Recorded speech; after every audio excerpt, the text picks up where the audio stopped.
Welcome to the TCS Women Podcast, where the ladies of the top contractor school are going to get together to discuss what it's like to be a woman in construction, leadership, and navigating the balance between it all.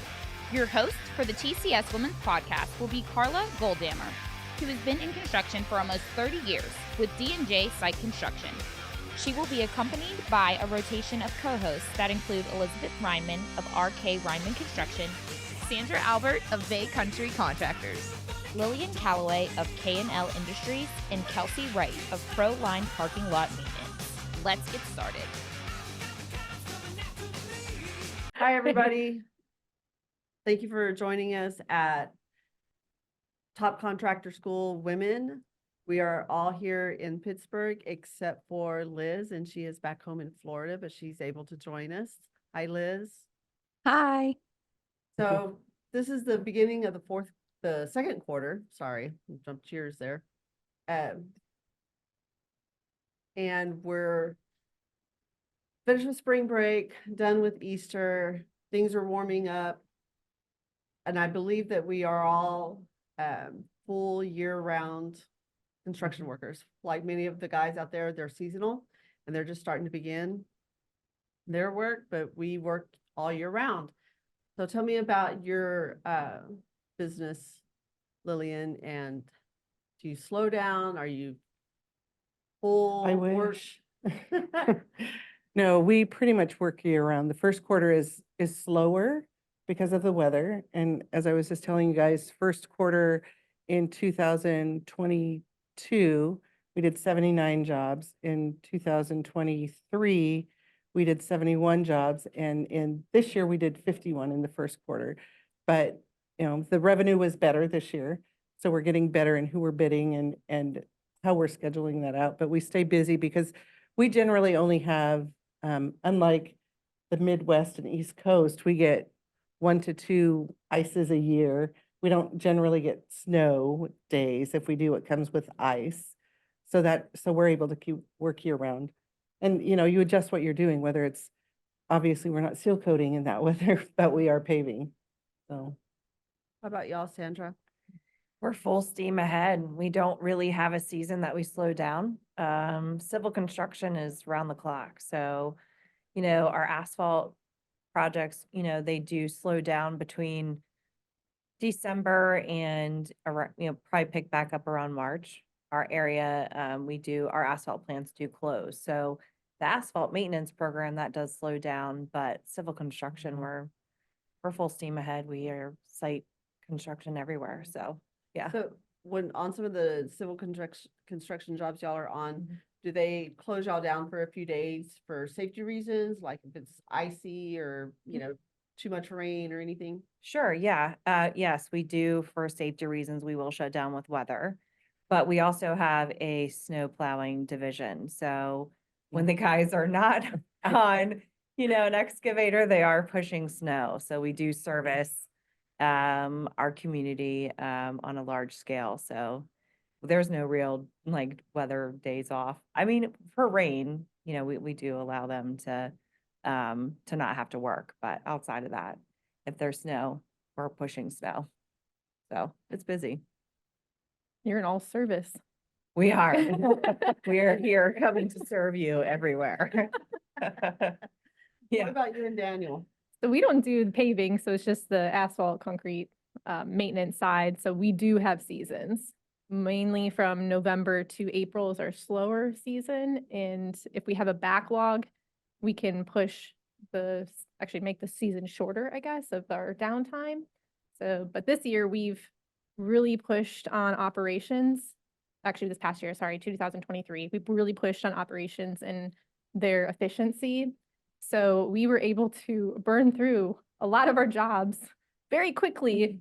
And coming into first quarter right now, or end of the first quarter, we realized that we don't have that much of a backlog because we used our operations so effectively that now we're just full steam ahead on sales, trying to get our operations team enough job Isn't that a to great do. problem though? It is, but I'm like, all right. Scary. Yes. It's great, but it's scary. I'm like, I really want the operations to have positions and jobs Mhm. to do all year. So it's That is a struggle that I know we have because because it's slower, we want our guys, especially our great guys, to continue having the hours to be able to support their families. But when it gets slower, you're like, we don't have that backlog to fill that schedule. How are we going to do this? I mean, because we cross-train, we get everybody in, they're doing maintenance or cleaning the shop or those kind of things. So we add hours that way, but it is a great problem, just showing that you can figure out how to be efficient in what you're doing. We've, for the off-season time, all of our guys who are full-time, they get a minimum of 30 hours, no matter what. If we have nothing, they still get 30 hours. So again, the maintenance, the cleaning the shops, getting all the equipment ready for the year, that's what they do during that time. And we do have seasonal positions now too that are not employed during those times that we're off, unfortunately. But goal is to have full-time, everyone. What about y'all, Liz? Y'all are in Florida, so, and house builders. Yes, so it's a little different for us down here. In Florida, thankfully, we don't have to take any time off due to weather. I mean, unless there's a hurricane that comes, and of course, that's a different story. So weather does not stop us from working. Being custom home builders as well, there's really no break. Once you start building a home, the progress doesn't stop. And the size homes that we build, they take anywhere from 18 to 22 months to complete the build. So once we start, I mean, there's no stopping, like I said, unless there's a hurricane. So we are full-time all year round, without any issues, which is nice. Sorry. But yeah, so we do have a busy season down here in Florida, typically starts sometime around January, ends around May. However, that doesn't really necessarily affect our workload. It affects us in the sense that we get more calls into the office, more people wanting to inquire about building with us. So it does make Bill a little busier in that aspect with season. He handles all of that. So, but otherwise, no, we're busy all year. Okay. I had a question for you. How many homes do y'all take on at one time? It depends. Right now we have 16 under construction. They're all 4,000 square feet and larger. So this is definitely the most we've had at one time. But we have built our company to be able to support that and where we're at right now. I think before the past 2 years or so, our sweet spot was kind of like 10 to 12 homes at once would be, the most comfortable amount of homes we would take on without sacrificing any quality.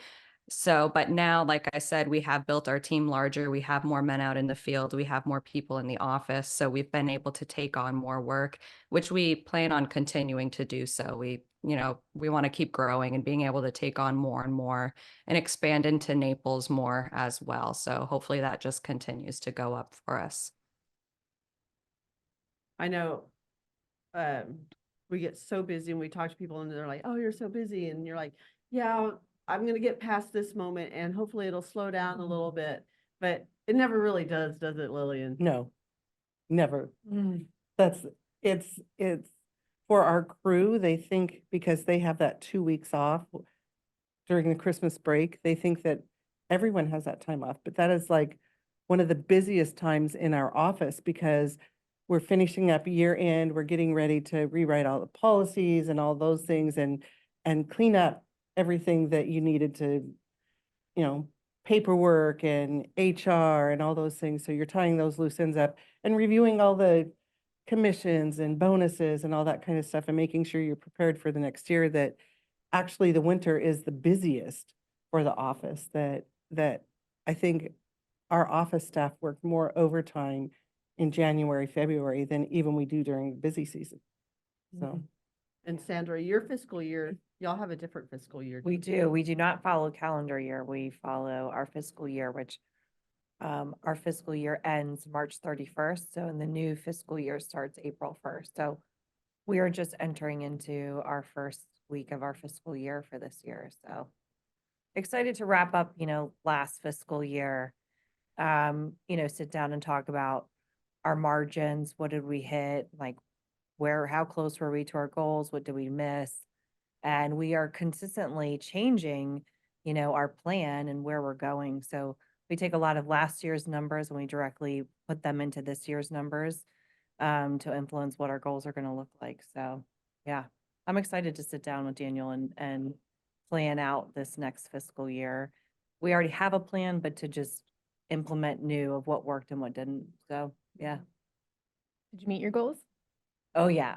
Yes, far exceeded our goals actually. So I'm super excited to sit down and really look at all the numbers with him. So, yeah. Yeah. Oh, it's exciting when you see that.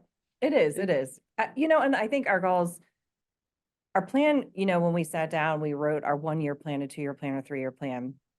That plan is always also ever changing. So it's not just the goals, but like the vision of who's on our organizational chart, future positions. Are we still filling those positions? Is that where we're going? Are we going different directions? So, even though you have a plan, you also have to be able to modify it and move within that plan because things are going to change, directions are going to change.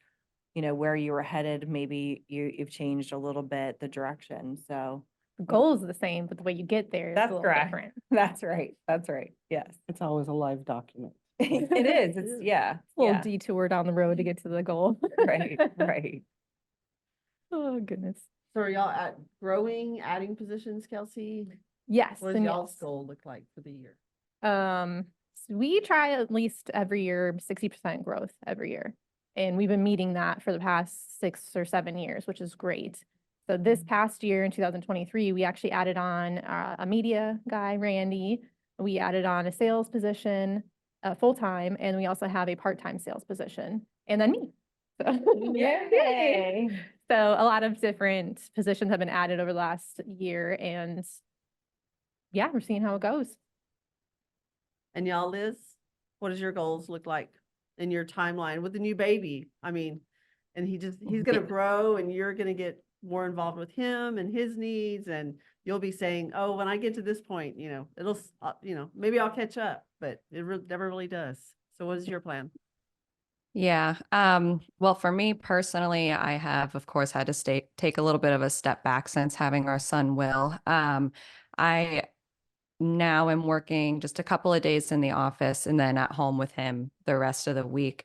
But for our goals as the company, I mean, I don't think we put necessarily like a set number. Our goal is kind of always growth overall. We have like physical goals, like we want to expand into Naples, which we've really honed in on this year and started working on. Bill's been hard at work at doing that, networking and everything. That's a major goal. So that's in the works.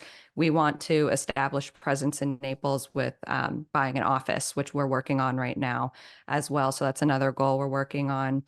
We, of course, always want to take on more work and have more homes to build and larger homes, which does happen. It's hard to kind of narrow it down to a certain number because homes look so different when you're a custom builder.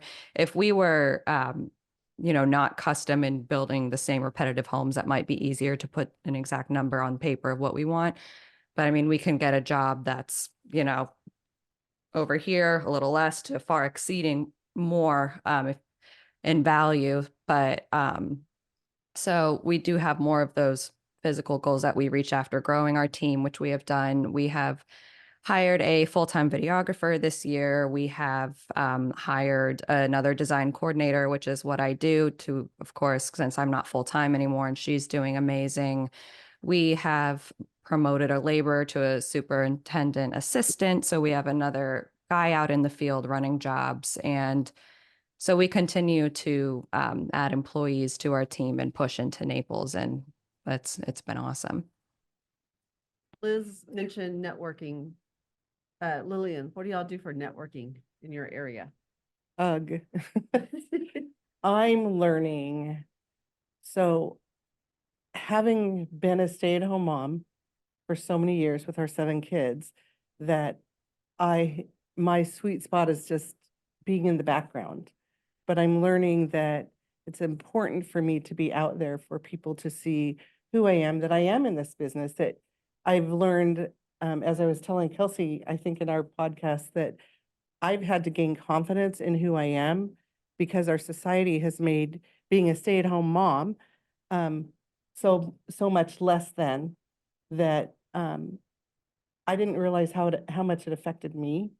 So I've learned that I've had to gain confidence and be out there confidently to say, yes, I am in this business. And yes, I do know what I'm doing, because besides being out there and doing the actual physical labor, I'm the one who does all the behind the scenes things, that coordinates everything and makes sure that things are done and that we're following all the rules and guidelines that have to be done. So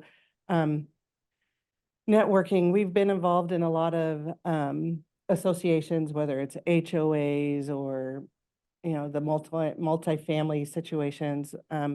We are also, I am a registered Indian, so we've also joined some of those groups that we've never done before.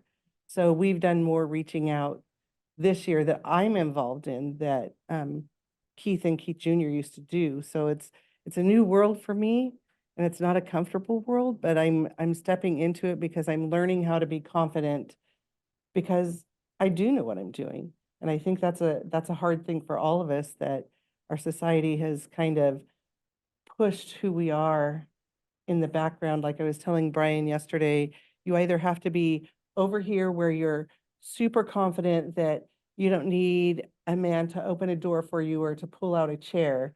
You're either here, or you have to be over here where I am I can't do anything for myself, that there's no middle ground these days. And that's been hard for me to learn and figure out. And so it's learning how to step out into the industry and say, yes, this is what we do. Yes, I am involved.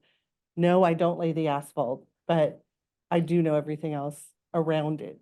The So, foundation, the Yeah. foundation of the business. Yeah. Because Yeah. without you in the office doing what you do, Yeah, they wouldn't be able to be out there laying the asphalt. yep, absolutely. And Sandra, how do you network in your area? So we're involved in many different associations. I did get my sales team involved with Women of Asphalt this year, so we love to go there and celebrate with those women. We network there. We also too participate in things in our community. We've built, playgrounds and things like that. So we network on a smaller scale within the community, but then also to our social media. We use a lot of our social media for networking, which has been very good for us. I mean, we've gained a lot of new customers this year for just Daniel, myself, putting us out there, and our core values for Bay Country. And we've connected with general contractors all over the United States who haven't necessarily chose to work with us because they know our work. They've chose to work with us because of our networking on social media. So And reputation. reputation, yeah, Reputation. yeah. So my LinkedIn is always, people are hitting us up on LinkedIn all the time of just saying, hey, like, we really like what you're putting out there. We have projects coming up in your area. We'd like to collaborate with you. So for me, not that it's not important to go to the HOA associations and things like that. Those are beneficial to meet face to face, but majority of ours happens social media wise. Yeah. I think that's a lot nowadays, and we're doing the same thing as well. Ours, we do HOAs, and we're a part of Greater Charlotte Apartment Association. We just did a trade show for there too, so it's great networking in the area for property managers and things like that too. And the Chamber of Commerce in the area. So we're trying to do more local too, and we do sponsorships of playgrounds Yeah. and random things like that Yeah. too. So it's great just to community involvement.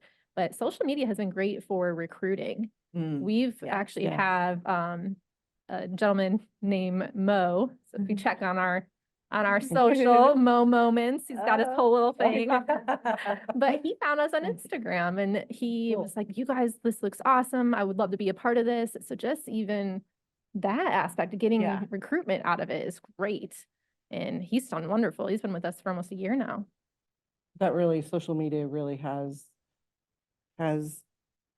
truly affected who we are. We have never lacked for people applying for jobs because they see us on social media, because they see not only what we do as a company, but what we do individually. Not mostly my husband and son, but it really is. It really is. If you don't have social media, you're really not relevant. I did a post this morning and was tagging all of us in our picture from last night, and Mm-hmm. you don't have social media. Oh, I am on there. I do have. Are you? LinkedIn. Yes, I Done. have LinkedIn. I have, Okay, are you on but- the Insta? yes, I am. But the thing is, remember, I was a stay-at-home mom. It's all under C9 clan because that was my family, because there's 9 of Okay. us. So I mm, have to, Gotcha. I have to redo all of this because I am the behind the scenes person. It's like, Right. I don't want everybody in my Well, business. Now but that you're part of TCS Women, I know, I do. welcome to the Yeah. social media patch, where we'll be tagging you Yes. in your live active Yes. social profile. So I do have to remedy that. I admit it. You do, you need to update. Yes. Let us all in and. But I mean, Yes. but that goes back to, you know, how long you've been in the industry, right? And Yes. the changes that Yes, have happened, right? absolutely. You know, for Kelsey and I, social media, it's been part of our everyday. Yep. When you were starting, you know, in your construction business, social media wasn't a thing. You know what I mean? No, It it wasn't. wasn't a part of your marketing or your networking. No, you had your private life. It was Right. private. And Well, Lillian yes. and I were in the age group where it was private and you didn't open up to Right. people you didn't know. Yeah. Absolutely. Yeah. so I got a question for Elizabeth. Yes, So- ma'am. With having a kid now in social media and with the business, are you planning on putting Will out there? On my social media? I mean, I guess that you have, but I guess for everyone, like the whole world. So is it real private or just? Well, my Mhm. Instagram account, like my personal one, is private. Okay. So I think that what Bill and I have talked about, because I'm sure you guys are familiar, but for everyone else who's listening, my husband's really big on social media, building his own Mhm. personal brand and RK Ryman's brand. So he handles that, which now like I mentioned, we hired our videographer. So now he's taken over that account, the RK Ryman account. So that's been great. But anyways, my husband and I, we have talked about, having Will in some videos, and we have gotten already with TCS Media some family footage and some videos shot at our house with Will. That was pretty cool. So we definitely plan on continuing to do that in the future. I think it'll be so fun because RK Ryman is already a family business. It's been established for 30 years now. My husband and his brother, they're second generation owners. So, and we hopefully plan, hopefully our kids will be the third generation. So I think to incorporate them right off the bat, getting them on the job sites and working on the job sites, just like, my husband and his siblings had to, and getting him in the videos as well. I think that'll be so awesome. We definitely want to do that. And I think it'll just be so cool to look back on too one day, So that's definitely part of the plan. Yeah. You have an advantage because for Carla and I, it was very scary.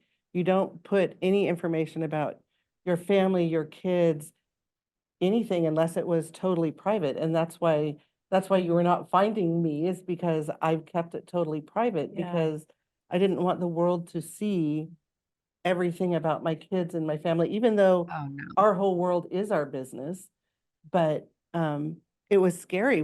There were all kinds of cautions of, oh, don't put this on, don't put that on, don't accept anybody that you don't know personally. And I still struggle with that because Mhm. in networking, you meet so many people that it's like, do I really want to accept them to see who I am? And I'm a little more lenient, but I'm still very cautious of media because truth is, I don't have time.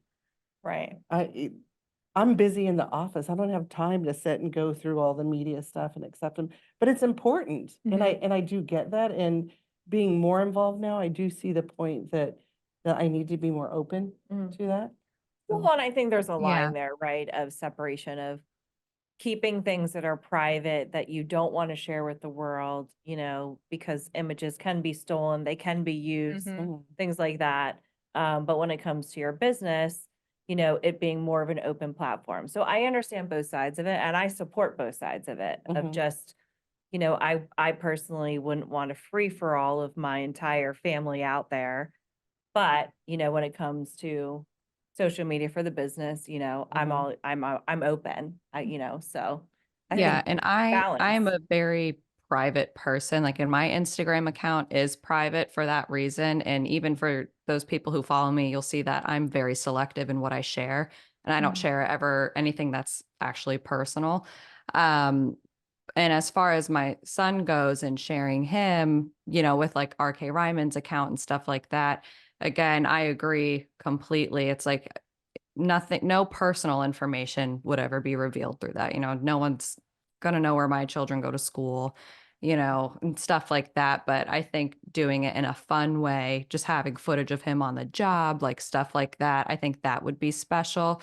And again, without giving out any information that people could track him down or, you know, just know too much. And because no, I'm big on safety. We both are. So I agree. I think there is a fine line in sharing your family, but in a very safe manner, you know, and what that looks like for you.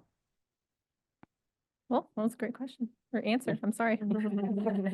So talking about social media and the different platforms, what about your bio, like on LinkedIn? What does yours look like? Because I know I need to redo mine, you know, so what does yours entail, Sandra?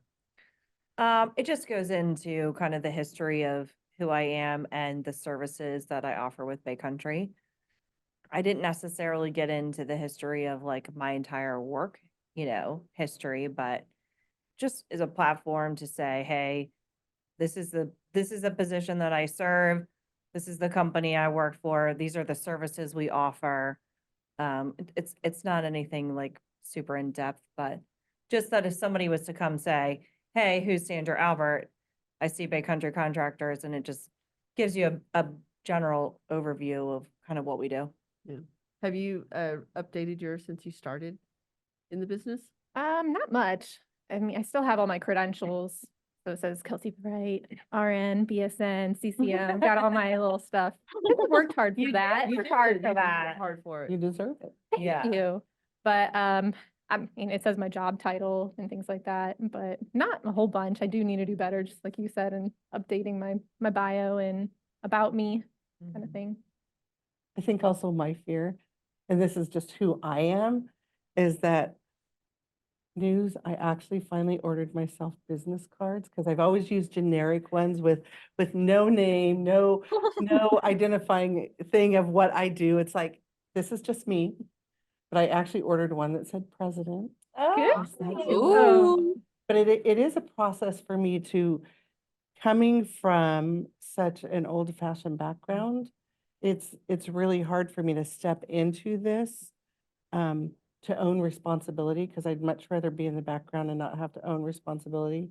And actually, quite often on forms, I just sign office manager so that nobody really knows who I am, that I am the owner, because then I have deniability and I have a safety haven to go back to of, oh, I need to go back to the office and talk to whomever.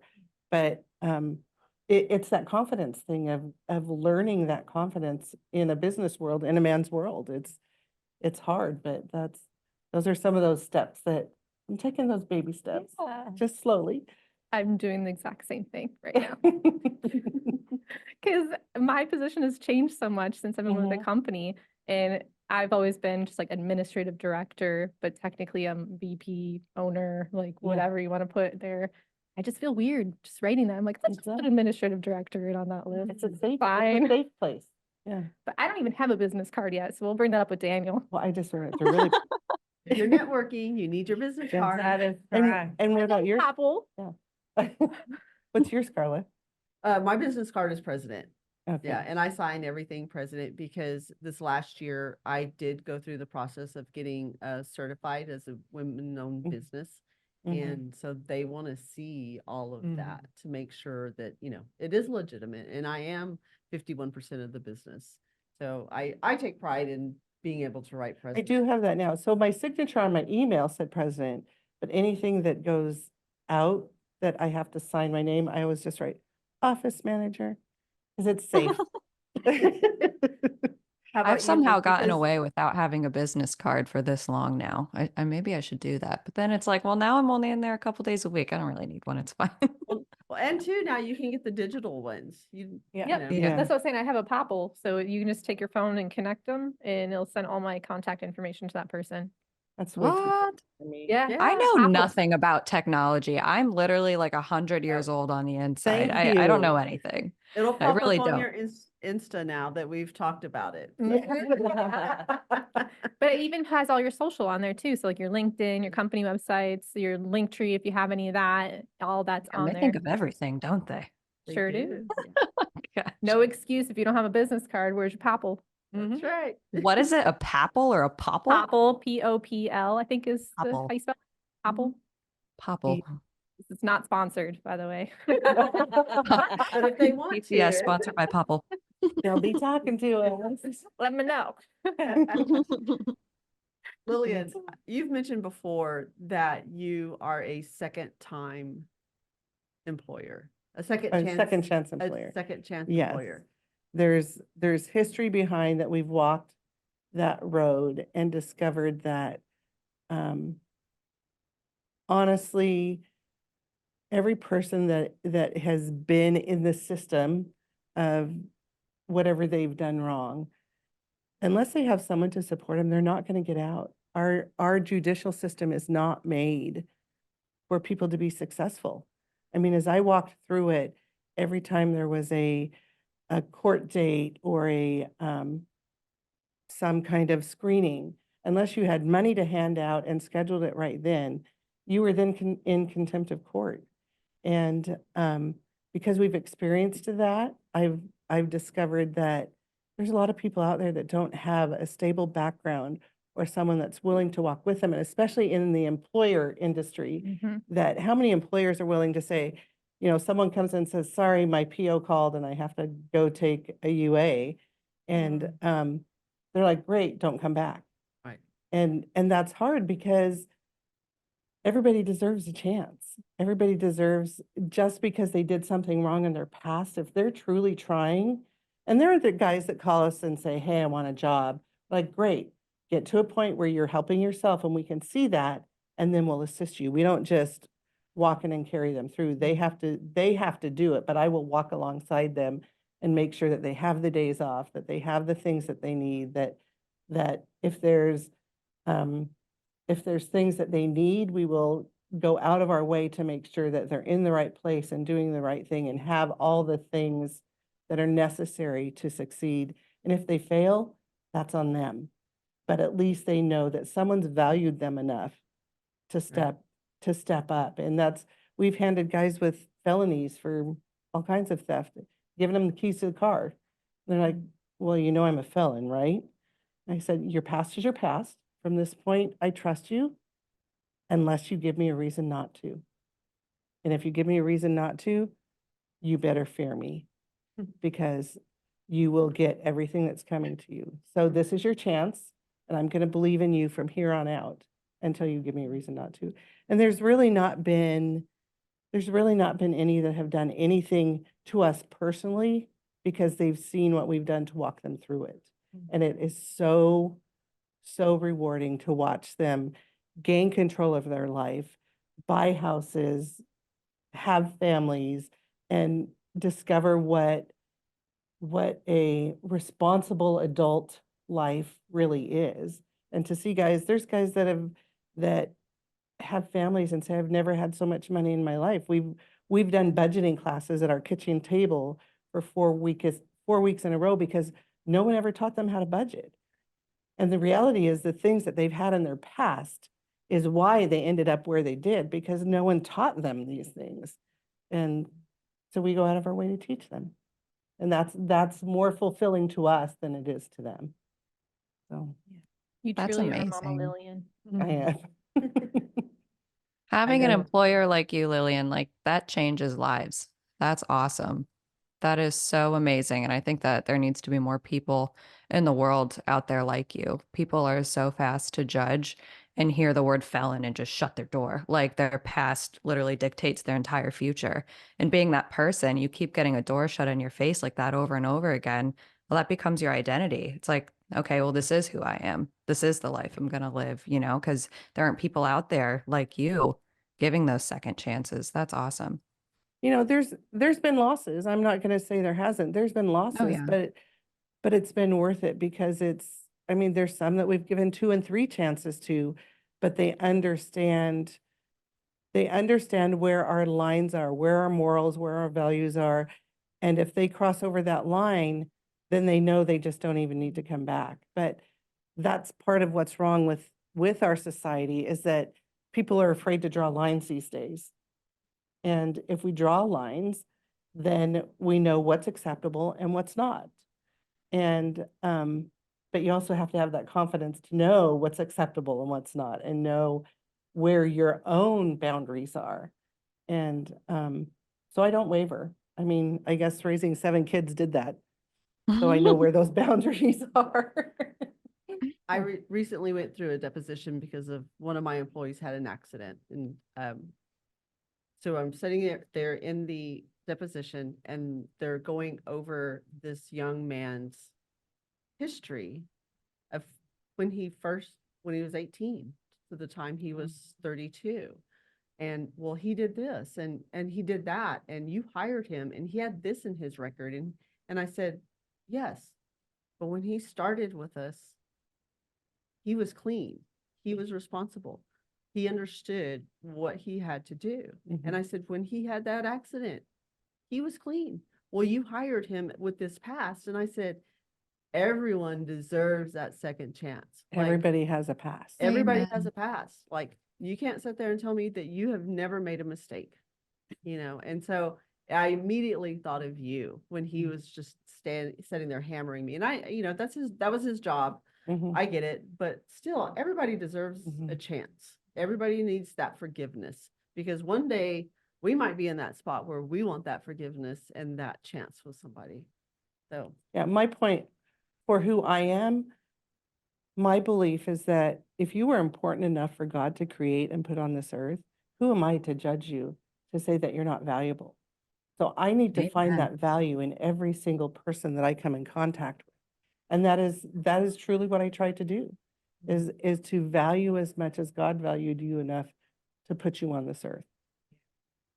And people don't Amen. hear that. They don't understand that they were created for a purpose. right.